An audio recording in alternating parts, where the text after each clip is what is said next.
And I have to say, I've given my wife a little mention. I know that, like, she gets mentioned in this show a lot, but I cannot reassure you enough that we are very, very much in love. She is as happy as a pig in shit with me. She is. I can show you the Barclay card statements if you really need to see how cheerful it's made her. And which is the first girl who I've sort of met who it's got better and better with, because I've had a lot of disasters. Nothing to do with me, obviously. And I've had them end for bizarre reasons, because I've been out with all types of women. I went out with a girl once, not my normal cup of tea. She was really spaced out, man. She was into numerology and astrology. She believed she was a witch. She had energies flowing through her. She could heal people. Do you know why she blew me out? I got a little bit of spunk on her dream catcher. Little tiny bit. Isn't it mad, isn't it?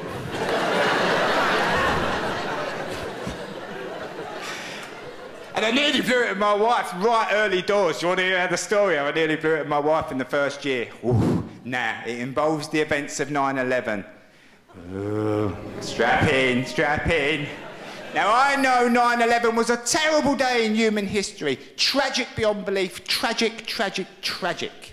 However, 9/11 did get me out of the doghouse. Hear me out. Hear me out. My wife and I met in the year 2000, fairly late in the year. Like I said, we went off on the little Greek holiday. We had a bit of a deal-breaker moment there when I changed into a pair of Speedos and a bum bag. She said she wobbled. Thank God I'd lost my vest that said posing till closing on it. Iron Apple, 1990. Yeah, we ruled that square. We got back and I sat her down. I said, listen, sister, you're my cup of tea. I said, I think we should put this to the test. I think you should move in. She moved in. I was still a very independent man at that stage in my life, still able to make my own decisions, still able to buy a pair of shoes without sending her a photograph first. That's always a tough moment in the shop, isn't it? The little assistant looks at you. Do you like them, sir? I don't know yet. I'll let you know in a minute. No. I'm having a crisis, apparently. Nobody wears green cowboy boots anymore. Sort yourself out. I said, you might as well know how my life unfolds, sister, and I'll tell you straight off the top. Wednesday, Thursday, Friday, Saturday and Sunday, I go and do the stand-up comedy. I said, but Mondays I go a bit fucking mental, I do. I go proper mental. I said, we have a Monday club, me and the lads. Christ knows how I end up most Mondays. So she said, fair enough, if that's how you live your life. I said, but I tell you what, seeing as you just moved in this week, I'll be home this Monday with a nice bottle of wine and a takeaway for you. She said, you are the best thing that ever happened to me. I said, I know, stop crying. I went out with every intention of going home, every intention of going home. But then I got the flavour. The dreaded flavour! All I had to do was phone him and said, look, I know I'll be home about 7:30. I said that, but that's not going to happen, babe. I've got the flavour. I ain't coming home. I'll make it up to you later in the week. And that would have been the job done. But no, I didn't do that. Because I'm a man, and I'm an arsehole, and I'm a coward. So I phoned her. I said, babe, you know, I said I'll be home about 7:30. I reckon we're looking nearer 8:30. She said, all right, but I have got the plates out. And I am hungry. I said, all right, I won't let you down. 8:30 rolled round and I thought, I ain't going home. But I won't phone her and irritate her. In my head, I reinvented her as the most reasonable woman in the world. Sitting there going, oh, 8:30, he's still not in. He must be having a lovely time. Never mind, I'll make myself a sandwich. And I'll make him one and all. And I'll leave him a little note. You had a lovely time, didn't you? But never came home. Here's a sandwich. please feel free to give me a nudge if you fancy a bit of the other.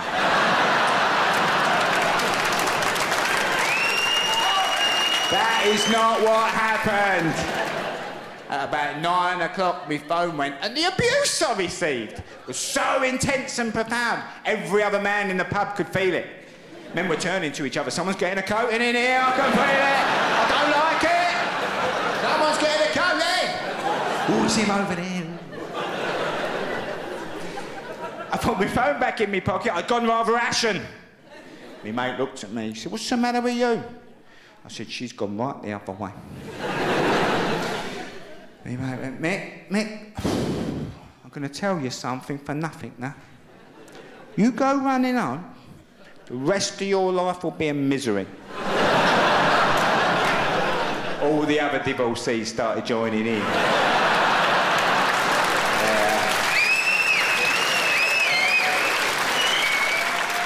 I said, oh, mate, you're right. Get another drink in. When I'm about 1 o'clock in the morning, down I fell on the bed, pissed. She said, is this how it's going to be, living with you? I said, I don't know. It's called a U-shape up, I suppose. Only the way you spoke to me tonight was appalling. I woke up about 7 in the morning. There's some banging and crashing going on outside, if you don't mind me saying. I'm still pissed. I shouted out, keep it down out there. What's the matter with you? Where's your civility? The door slammed and she went to work. I woke up about 1:30. I'm in bits now and hungover, guilty. I had a little look in the mirror at myself, I had a little look in the mirror. Is this it? You want to fuck this one up or not? You want to be on your own the rest of your life? Old man in the park stinking of piss with a little dog. Is that the man you want to be? Well, you're going the right way about it, ain't you, baby? Like a right fucking idiot. Oh, I'm not talking to you anymore.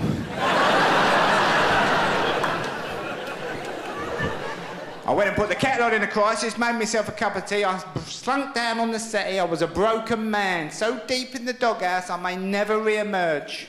I flicked the telly on. 9/11's kicked off. I thought, ha-ha, there's hope. This will take the edge off a bit. This will take the dairy off, as they say. When the second plane went in, I said, Micky, you're out of jail, son. You are out of jail.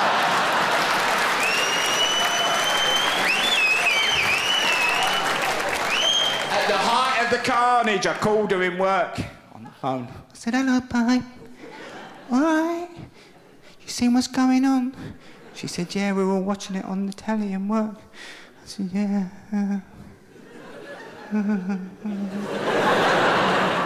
Puts everything in perspective, though, babe, doesn't it, eh?